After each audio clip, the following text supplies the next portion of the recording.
என் செல்ல குழந்தையே, இன்று உன் வராகி அம்மா என்னுடைய அருள் உனக்கு இருந்தால் நிச்சயமாக உன் கண்ணில் பட்டு விடுவேன்.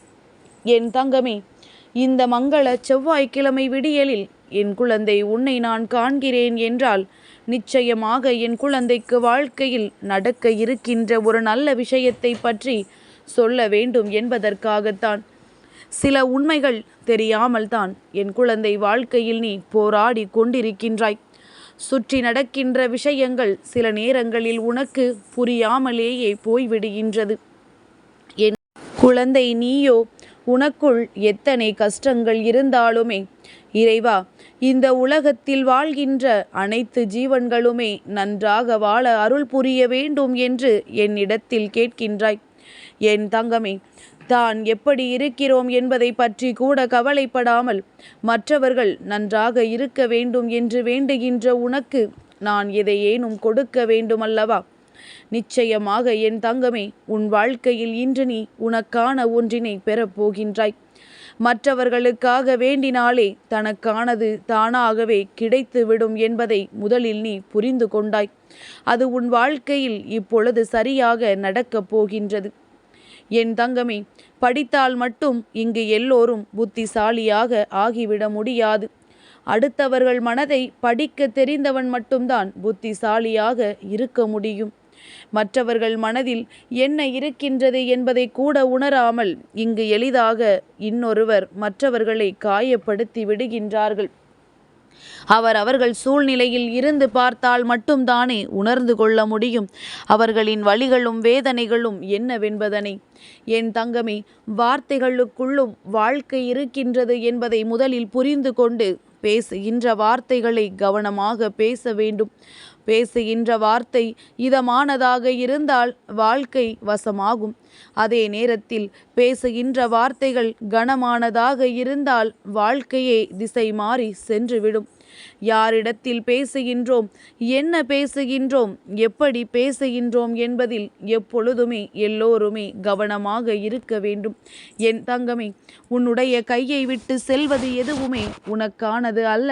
அது எப்பொழுதும் உனக்கு நிரந்தரம் அல்ல என்பதை உணர்ந்தாலே பாதி துன்பங்கள் உன்னை விட்டு விலகி ஓடிவிடும் என்பதை நீ புரிந்து கொள்வாய். என் தங்கமே, யாரையும் பகைத்து கொள்ளாமல் இருக்க முடியும் என்றால் வாழ்க்கையில் நடித்து கொண்டுதானே இருக்க வேண்டும். மனதில் பட்டதை அப்படியே செய்துவிடவும் கூடாது. அதே நேரத்தில் மனதில் படுகின்ற விஷயங்களை கண்டும் காணாமலும் விட்டுவிடக்கூடாது. என் தங்கமே, உன்னை மதிக்கின்றார்கள் என்றால் அந்த இடத்தில் நீ மரியாதையோடு நடந்து கொள்ள வேண்டும். மதிக்காத இடத்தில் என் தங்கமே, நிச்சயமாக அங்கே செல்லக்கூட நீ விரும்பக்கூடாது. நல்லது செய்தால் நிச்சயமாக அது நல்லதாகவே உன்னிடத்தில் திரும்பி வந்து சேரும் என்பதை மறந்து விடாதே. நாளை என்ன செய்ய வேண்டும் என்று யோசிக்கலாம், ஆனால் நாளை என்ன நடக்குமோ என்று யோசிக்காதே. அப்படி நீ யோசிப்பாயானால் அது உன்னுடைய உறக்கத்தை கெடுத்துவிடும் என்பதை நீ புரிந்து கொள்வாய். என் தங்கமே, எப்பொழுதுமே மனதும் கையில் வைத்திருக்கின்ற பணம் வைத்திருக்கின்ற அந்த பையும் ஒன்றுதான். ஏனென்றால் சில்லறை விஷயங்களில் இறக்கி வைக்கும் வரை கனமாகத்தான் அது இருந்து கொண்டிருக்கும். அதனால் தேவையில்லாத சின்ன சின்ன விஷயங்களை எல்லாம் தூக்கி சுமக்காமல் என் குழந்தை நீ இறக்கி வைத்துவிடு. என் தங்கமே, ஒருவரின் குணம் சரியில்லை என்று தெரிந்துவிட்டால் உடனே அவர்களை விட்டு ஒதுங்கி விடுவதுதான் நல்லது. அப்படி நீ ஒதுங்கவில்லை என்றால் அவர்களினுடைய தரம் என்னவோ அந்த தரத்திற்கு உன்னையும் தாழ்த்தி கொண்டு சென்று விடுவார்கள் என்பதை நீ மறந்து விடாதே. என் தங்கமே, உண்மையாகவே இறைவன் படைத்ததில் அழகான படைப்பு என்ன தெரியுமா? உன்னுடைய மனது. அந்த மனதை நீ அழகாக வைத்திருக்க வேண்டும். உன்னுடைய மனதை நீ அழகாக வைத்திருந்தால் உன்னுடைய வாழ்க்கையும் அழகாக மாறும் என்பதை என் குழந்தை நீ மறந்து விடாதே. அடுத்தவர்கள் திரும்பி பார்க்க வேண்டும் என்று நீ வாழ ஆரம்பித்து விட்டால் நீ திரும்பி பார்க்கும் பொழுது உனக்கான வாழ்க்கையை நீ ஒருபோதும் வாழ்ந்திருக்க மாட்டாய். மாறாக மற்றவர்களுக்கு என்று நினைத்து அல்லது அவர்களுக்காக என்று நினைத்து உன் வாழ்க்கையை தொலைத்ததுதான் மிச்சமாக இருக்கும் என்பதை என் குழந்தை நீ புரிந்து கொண்டு வாழ பழகு. உன்னுடைய பொறுமை எல்லை எந்த அளவிற்கு இருக்க வேண்டும் தெரியுமா? என் குழந்தை, அம்மா எப்பொழுதும் பொறுமையாக இரு, நம்பிக்கையோடு இரு என்று சொல்கின்றாளே, ஆனால் சில நேரங்களில் நம்முடைய பொறுமைக்கும் சோதனை வந்து விடுகிறதே என்று என் குழந்தை நீ நினைக்கின்றாய். என் தங்கமே, நிச்சயமாக உன்னை சோதிப்பவர்கள் யார் என்பதை பொறுத்து அந்த பொறுமையினுடைய எல்லை நிச்சயமாக மாறுபடத்தான் செய்கின்றது. என் தங்கமே, ஒரு விஷயத்தை தெளிவாக புரிந்து கொள். உனக்கு கவலைகள் அதிகமாக இருக்கின்றது, துன்பங்கள் அதிகமாக வருகின்றது என்று நினைத்து வேதனைப்பட்டு கொண்டிருக்கின்றாய். என் தங்கமே, நான் சொல்வது போல ஒரு நிமிடம் நீ சிந்தித்து பார்.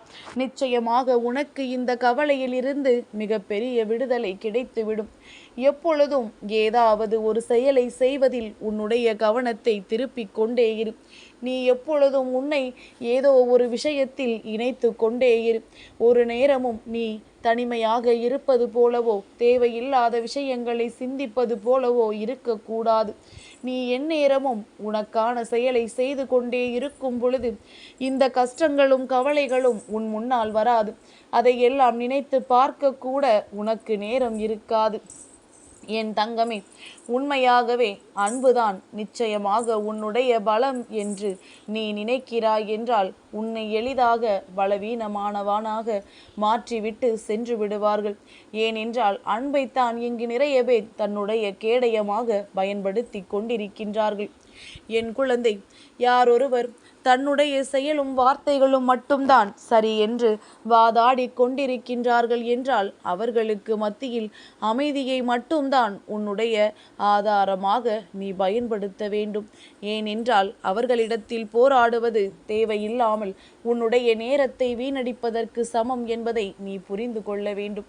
என் தங்கமே, இங்கிருக்கின்றவர்கள் எல்லோருமே சரியான மனிதர்களை தேடுகின்றார்களே தவிர தான் அதுபோன்று சரியான மனிதனாக இருக்க வேண்டும் என்று ஒருபோதும் நினைப்பதில்லை. எப்பொழுது தனக்குள் மாற்றங்கள் வருகின்றதோ, எப்பொழுது தனக்குள் இருக்கின்ற தவறை திருத்திக் கொள்கின்றார்களோ அப்பொழுதுதான் மற்றவர்களும் திருந்துவார்கள் என்பதை உணர வேண்டும். என் தங்கமே, ஒரு வருடம் என்பது 365 நாட்களை கொண்டது கிடையாது. 365 வாய்ப்புகளை கொண்டது. இந்த வாய்ப்புகளை பயன்படுத்தி வெற்றியை உனதாக மாற்ற வேண்டுமே தவிர கிடைக்கின்ற ஒவ்வொரு நாளையும் ஒவ்வொரு வாய்ப்புகளையும் நீ இழந்து விடக்கூடாது. என் தங்கமே, கடந்த வருடம் உன்னை மகிழ்ச்சி படுத்தி இருக்கலாம் அல்லது உன்னை கவலைப்படுத்தி இருக்கலாம். எதுவாக இருந்தாலும் வருடத்தை குறை சொல்லாதே.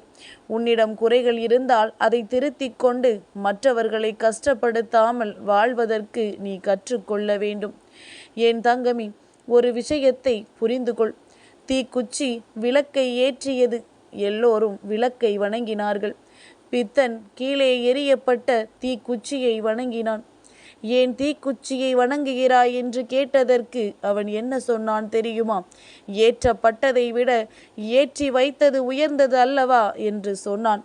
என் தங்கமே, வாழ்க்கையில் ஏற்றி விட்டவர்களை ஒரு நாளும் மறக்கக்கூடாது. அவர்களுக்கு எப்பொழுதுமே நன்றி உணர்வோடு இருக்க வேண்டும். என் தங்கமே, உண்மையாகவே நல்ல குணம் கொண்ட ஒருவன் யாரையும் தரம் தாழ்த்தி விமர்சிப்பது கிடையாது. அதுபோல தரம் கெட்ட ஒருவனது கண்ணுக்கு எப்பொழுதும் மற்றவர்கள் நல்லவர்களாக தெரிவது கிடையாது. அதனால் உன்னை எப்பொழுதுமே குறை சொல்கின்றார்கள், உன்னுடைய செயல்களை எப்பொழுதுமே குற்றம் கண்டுபிடித்து கொண்டே இருக்கிறார்கள் என்பதற்காக அவர்களை நினைத்து நீ வேதனைப்படாதே. உன்னை நினைத்து நீ பெருமைப்பட்டுக்கொள். நீ இந்த அளவிற்கு வாழ்க்கையில் உயர்ந்ததனால்தான் உன்னை குறை கண்டு உன்னை கீழே தள்ள வேண்டும் என்று முயற்சி செய்கிறார்கள் என்று. என் தங்கமே, மற்றவர்களுக்கு உதவி செய்வதில் நிச்சயமாக தவறு கிடையாது. உனக்கென்று கொஞ்சம் வைத்து கொண்டு பிறருக்கு உதவி செய். ஏனென்றால் நாளை உனக்கு ஒரு தேவை ஏற்படும் பொழுது உன்னிடத்தில் இருந்து உதவியினை பெற்றவர்கள் நீ எப்படி இருக்கிறாய் என்று கூட எட்டி கூட பார்க்க மாட்டார்கள் என்பதை புரிந்து கொள். என் தங்கமே, கஷ்டத்தின் பொழுதோ உடைந்து உட்கார்ந்திருக்கும் பொழுதோ யாரோ ஒருவரால் ஒரு வாய்ப்போ ஒரு உதவியோ நிச்சயமாக கிடைக்கும். அந்த நேரத்தில் அதை உனக்கு தருவது இந்த வராகி நான் என்பதை நீ மறந்து விடாதே. எப்பொழுதுமே நிராகரிப்புகள் மட்டும்தான் உன்னை வாழ்க்கையின் உயர்ந்த இடத்திற்கு அழைத்துச் செல்லும். அதனால் யார் உன்னை வெறுத்து ஒதுக்கினாலும் நீ ஒருபோதும் கவலைப்படாதே. உன்னோடு நான் இருக்கின்றேன் என்பதை மட்டும் நீ மறந்து விடாதே. என் செல்ல குழந்தைக்கு இந்த வராகி அம்மாவினுடைய ஆசீர்வாதங்கள் எப்பொழுதுமே முழுமையாக கிடைக்கும்.